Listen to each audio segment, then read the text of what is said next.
Wahai orang-orang yang beriman, bertakwalah kalian kepada Allah dengan sebenar-benarnya takwa, dan janganlah kalian mati kecuali dalam keadaan beragama Islam. Ayat ini Jumat dibacakan khatib di mimbar Jumat. Kalau di kantor Gus Muhaimin Iskandar Caimin ada pengumuman yang harus diulang-ulang tiap pekan, pasti pengumuman itu penting. Ayat ini Jumat diulang, berarti ayat ini penting dan rasa-rasanya susah diterima akal. Jangan kamu mati, berarti mati kau yang ngatur. Wih, jangan mati ya. Berarti mati mau-maumu. Padahal mati mau atau tidak, tiba saatnya pasti mati. Orang kaya, mati. Orang miskin, mati. Raja-raja, mati. Rakyat biasa, mati. Janda,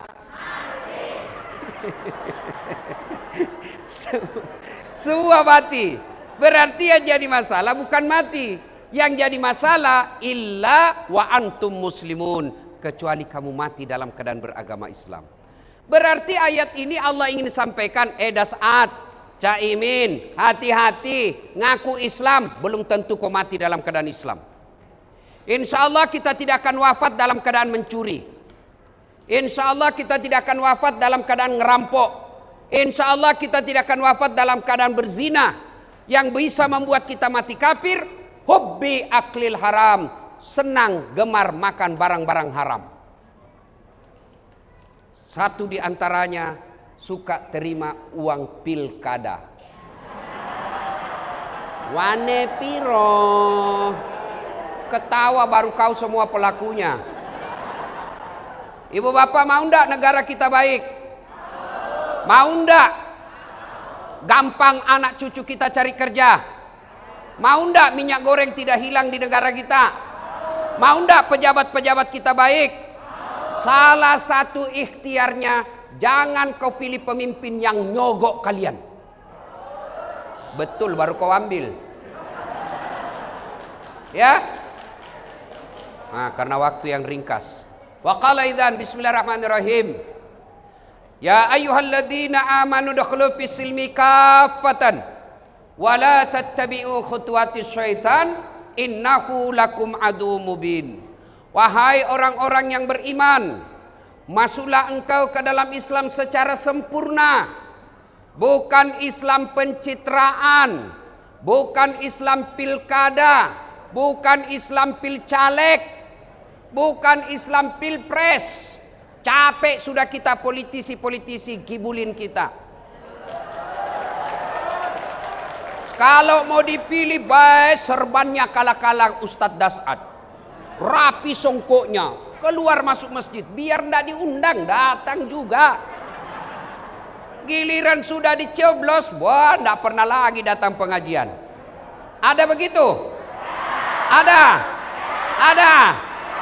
Kau salah, kenapa kau pilih? Bukan Caimin, bukan ya. Wa qala idzan bismillahirrahmanirrahim. Innallaha wa malaikatahu yusalluna 'alan nabi. Ya ayyuhalladzina amanu sallu 'alaihi wa sallimu taslima. Sesungguhnya Allah dan para malaikatnya bersalawat kepada Rasulullah Muhammad sallallahu alaihi wasallam. Maka wahai orang-orang yang beriman, bersalawatlah kalian kepada Rasulullah dengan sebaik-baik salawat. Allahu Akbar. Allah perintah solat, Allah tidak mendirikan solat. Allah perintah haji, Allah tidak menunaikan ibadah haji.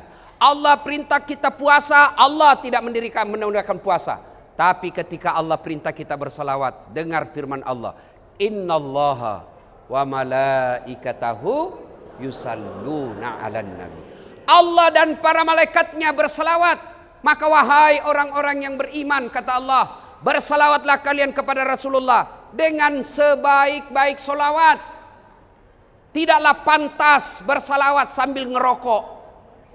Salat. Tidak pantas. Tidaklah pantas bersalawat sambil makan. Tapi saudaraku yang tidak senang solawat bersama, mari hargai kami di Aswaja yang senang solawat berjamaah. Ada baru aja belajar agama 2 bulan. Oh, ndak ada itu salawat bareng-bareng. Bukan ndak ada, kamu yang belum baca kitabnya. Maka saling menghormati. Itulah prinsip kita di Indonesia. Saling menghormati perbedaan. InsyaAllah lain waktu kita bahas. Karena ini waktu yang sangat terbatas. Bu, ini acara apa? Kita buat acara ini karena apa? Tahun baru, bukan bini baru. Tahun baru.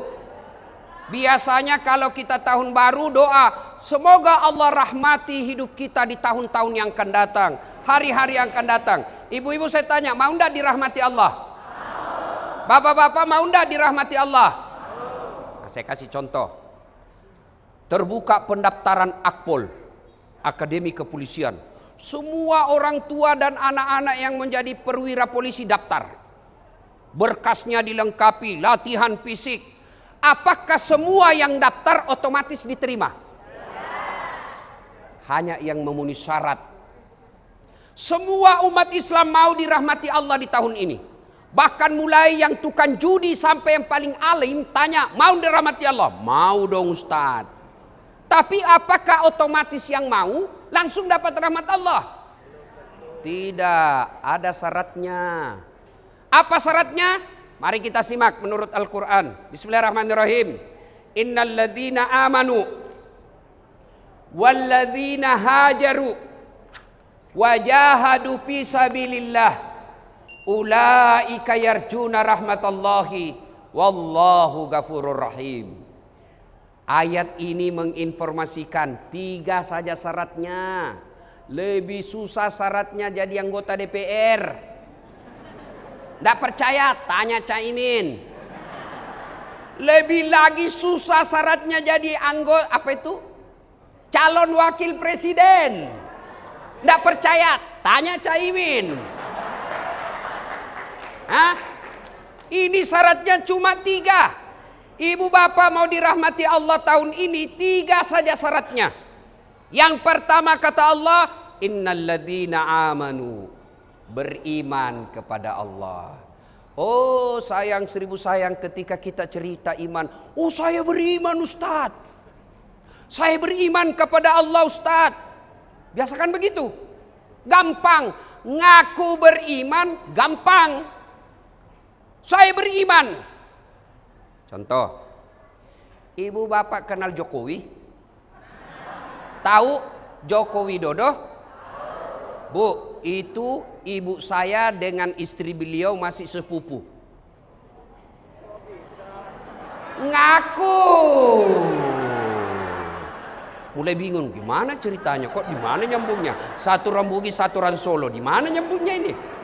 Ngaku bos, ngaku. Saya ngaku gampang. Begitu dicek kepada Ibu Joko Widodo. Ibu Joko Widodo, apa betul ibunya Ustadz Dasad dengan ibu masih saudara? Kata ibu, siapa itu? Namanya aja baru ku kenal. Begitu juga dengan Allah. Ngaku beriman itu gampang. Tapi yang sulit adalah diakui oleh Allah sebagai orang beriman. Kita balik lagi nih belajar tentang rukun iman. Apa itu iman? Menurut definisi terminologinya, pengertiannya, iman adalah, masih SD kita belajar ini, meyakini dalam hati, mengucapkan melalui lisan, melakukan dalam kehidupan sehari-hari. Iman ini 3 unsurnya, yakin, ucapin, lakukan. Oh maaf, berimu maaf, iman kita baru 2/3, baru yakin dan ucapkan, tapi praktek tidak. Bu, bagaimana hukumnya ghibah? Bagaimana hukumnya cerita aib orang? Yakin? Yakin? Kalau gitu kenapa kau hobi menyebarkan hoax?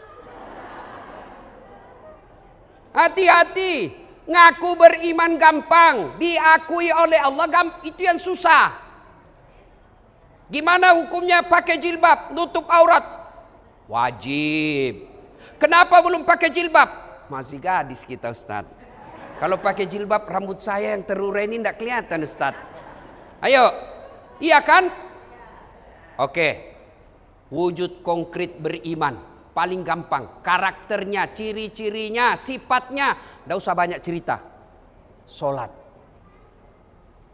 Kalau merasa beriman kepada Allah, tidak sholat, pasti al-munafikun. Nih, kenapa hidup kita susah selama ini? Karena kau jauhi Allah. Tidak mungkin Allah sengsarakan hidupnya orang yang baik sholatnya. Iya, Bu, Pak, siapa yang punya dunia? Siapa?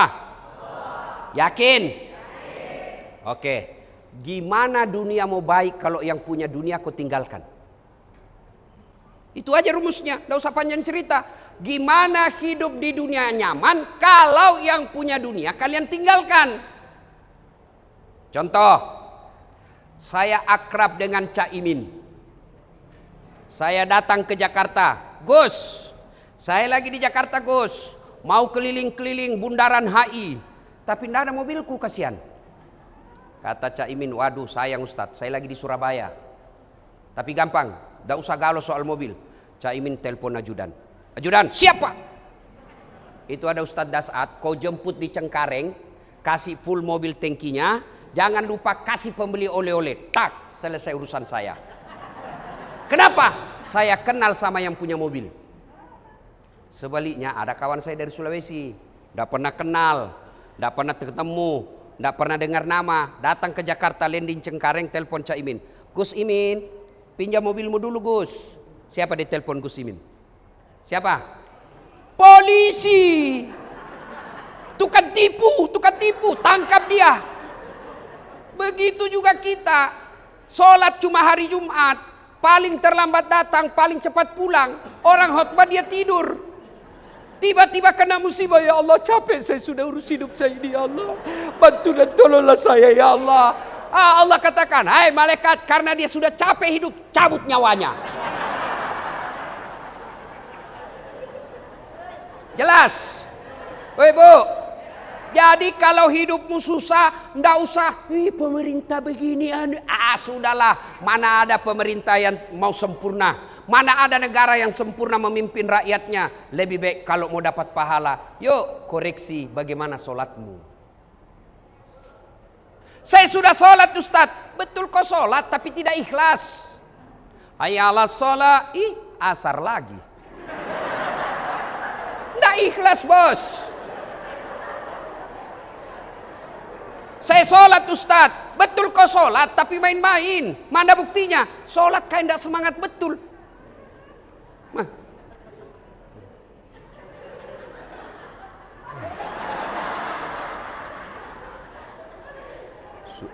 Dua atau tiga ya? Sudah tahayat atau belum ya? Itu buktinya kau tidak serius sholat. Ada yang sholat, begitu sholat semangat betul, Allahu Akbar. Kau ketawa karena bayangkan dirimu semua. Ada yang sholat main-main Pak. Gimana main-main? Allahu Akbar.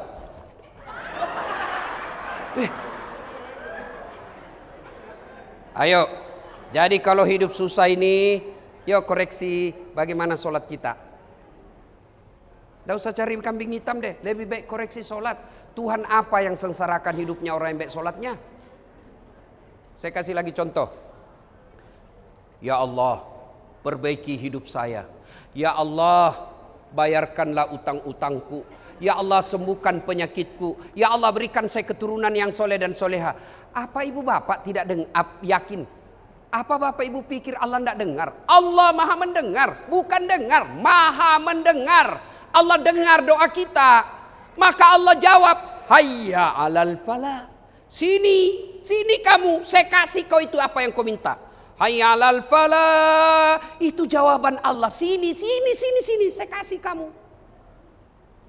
Contoh, Gus Imin punya ajudan.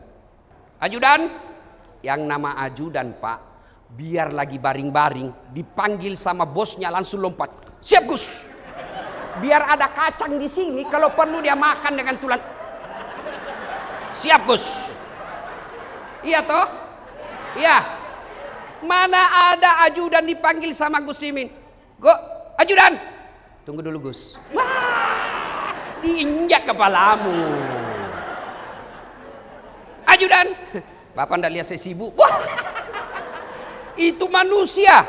Gus Imin ada masa habis riwayat hidupnya. Begitu takutnya kita kepada manusia. Lalu kenapa ketika Allah memanggilmu, hayya 'alal falah, apa jawaban kita? Tunggu, lagi ada pembeli.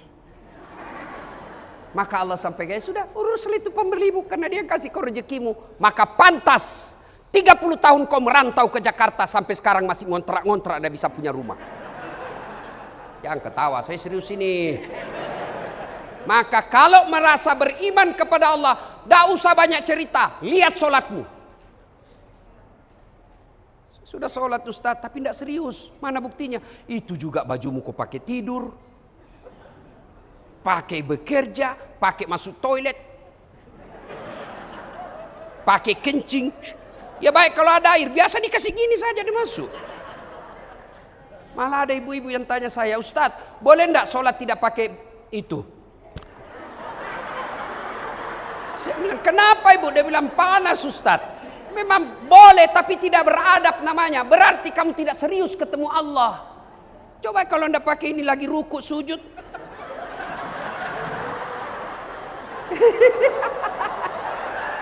Salatullah salamullah ala toha rasulillah. Salatullah salamullah ala yasin. Tanda orang beriman paling konkret, sholat. Dua, kalau mau dirahmati Allah, innalladzina amanu walladzina hajaru. Mereka hijrah. Hijrah itu bukan dari tidak baik menjadi baik, tapi apa? Menjadi lebih baik. Kalau hijrah diartikan dari yang tidak baik menjadi baik, mestinya Nabi tidak usah kembali lagi ke Mekah. Tapi kenapa Nabi tinggalkan Mekah? Bukan karena Mekah tidak baik, tapi Nabi mencari yang lebih baik, maka datang ke Madinah. Setelah itu Mekah diperbaiki dari kekafiran. Hijrah bukan sekedar pindah dari Mekah ke Madinah, karena itu hanya sekali terjadi sepanjang sejarah Islam. Tapi hijrah adalah konsep hidup. Apa itu? Menjadi lebih baik. Kalau dia berkaitan dosa, maka hijrah itu mungkin bolehlah disebut taubat. Tapi adik-adikku sekalian yang baru hijrah, kan dulu waktu saya, Gus Imin, kalau banyak dosa lalu kita berhenti, namanya kita bertaubat. Sekarang keren, hijrah. Iya toh? Tapi saudaraku adik-adik nih yang baru hijrah, hijrah itu bukan sekedar pelihara jenggot. Hijrah itu bukan sekedar celana jingkrang. Hijrah itu bukan sekedar bahasa Arab. Afwan. Jazakallah. Kaifa haluk ya ukhti. Bukan sekedar itu. Tapi hijrah itu satu di antaranya adalah menjadi lebih baik. Dan tidak mungkin bisa menjadi lebih baik kalau kau suka meremehkan orang lain. Ya. Saya sampai dimaki-maki di Facebook, Bu. Apa kau Ustadz? Mengaku Ustadz sunnah. Kau tidak pelihara sunnah. Saya, kenapa kau tuduh saya tidak pelihara sunnah? Buktinya kau tidak pelihara jenggot. Saya bilang, mau diapa kalau tidak mau tumbuh? Sudah ku kasih minyak, tidak mau tumbuh, Pak. Ayo. Hijrah itu adalah menjadi lebih baik. Dan ketika Bapak Ibu sekalian mau hijrah, mau tobat, jangan pikir setan menyerah. Ketika Bapak mau tinggalkan judi, mau tinggalkan zina, mau tinggalkan kebatilan, jangan pikir setan menyerah. Dia bisiki kita. Misalnya, Bapak karena mau hijrah, datang dengar ceramah di sini. Apa setan menyerah? Tidak, dia godanya kamu. Apa godanya? Pegang HP-mu, pegang HP-mu, pegang HP-mu. Maka orang yang pegang HP itu kena godaan setan. Iya kan, kalau Bapak pegang HP pasti tidak dengar ceramah saya. Ya. Ini ibu-ibu nih, orang sudah ceramah masih sibuk. Siaran langsung baru cuma 2 penontonnya. Itu setan itu, pegang HPmu, buka WhatsAppmu, buka WhatsApp. Setan. Dibiarkannya, enggak dia dibiarkan kita. Itu selfie. Di belakang. Saya dijadikan background. Kok kira saya pot bunga? Paling parah selesai ceramah dikejar kita. Foto dulu Ustaz, kabur Ustaz, ulang lagi Ustaz. Saya bilang dalam hati, biar kau ulang 10 kali, namun kamu yang kabur. Ayo, maka ibu bapak sekalian, kalau berkaitan dosa, maka hijrahnya taubat. Di mana cara taubatnya Ustaz? Pertama taubat bil lisan. Gimana caranya Ustaz? Perbanyak istighfar. Astaghfirullahaladzim wa atubu ilaihi, la ilaha illa anta, subhanaka inni kuntu minadz-dzalimin. Terlalu panjang Ustaz, pendekin. Astaghfirullahaladzim wa atubu ilaihi, astaghfirullahaladzim wa atubu ilaihi. Masih panjang Ustaz, pendekin lagi. Astagfirullah. Paling pendek astagfirullah. Perbanyak istighfar. Lagi hijrah nih kita, jangan pikir setan menyerah. Bapak lagi duduk-duduk, dikirim cewek cakep lewat. Astagfirullah. Sudah astagfirullah, palingkan pandangan. Astagfirullah. Jangan kok astagfirullah. Astagfirullah. Ya, perbanyak istighfar. Itulah sebabnya indah. Kemana-mana ibu-ibu, nih, ibu-ibu yang sudah muka-muka sakaratil maut. Ya, coba kemana-mana bawa tasbih.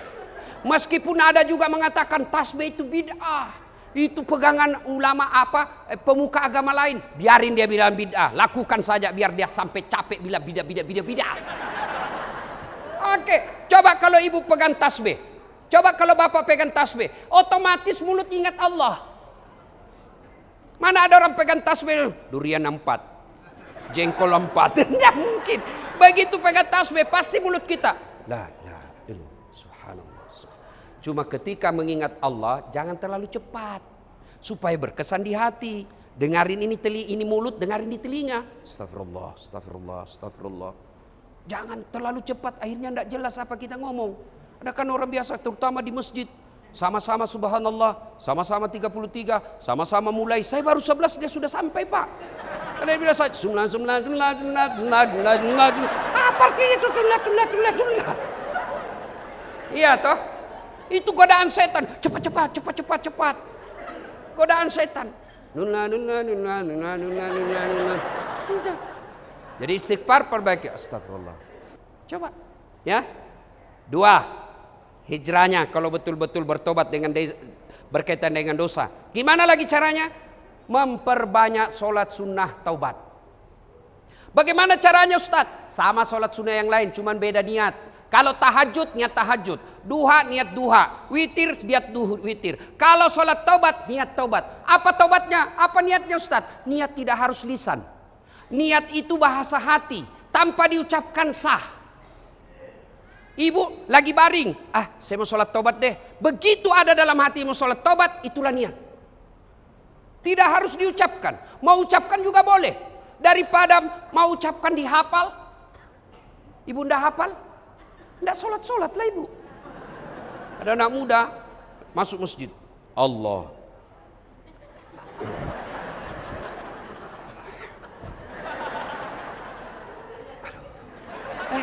Ndak jadi sholat. Dia dulu. Saya tanya, Dek, kenapa ndak jadi sholat? Saya lupa usollinya Ustaz. Nggak harus kau ucapkan. Mau ucapkan sholli sunnatal taubat raka'ataini lillahi ta'ala, Allahu Akbar. Nggak hafal itu bahasa Indonesia? Boleh. Saya niat sholat sunnah taubat 2 rakaat sunnah hukumnya bagi saya lillahi ta'ala, Allahu Akbar. Itu pun susah. Sudah ambil jalan praktis. Berdiri tegak menghadap kiblat. Tuhan salat taubat ya, Allahu Akbar. Boleh. Nggak percaya? Tanya para kiai di depan saya. Tanya. Boleh. Jangan ketawa, saya serius. Sudah 2 rakaat berikutnya ulang lagi. Tuhan masih seperti yang tadi. Allahu Akbar. Sudah. Mau begini silakan, mau begini silakan, jangan persoalkan. Ini kita selalu hobi bertengkar, begini dong, begini dong. Takbir itu terserah mau di posisi mana. Ada juga yang saya lihat, ada yang begini, boleh. Ada yang begini, ada juga yang kayak enggak semangat. Ada juga yang begini, terserah. Mau pakai apa saja, terserah. Yang penting jangan kau cela orang, itulah ciri khas aswajah. Ya. Meletakkan ini terserah. Mau begini boleh, ada ulamanya. Mau begini juga boleh, ada ulamanya. Mau begini juga.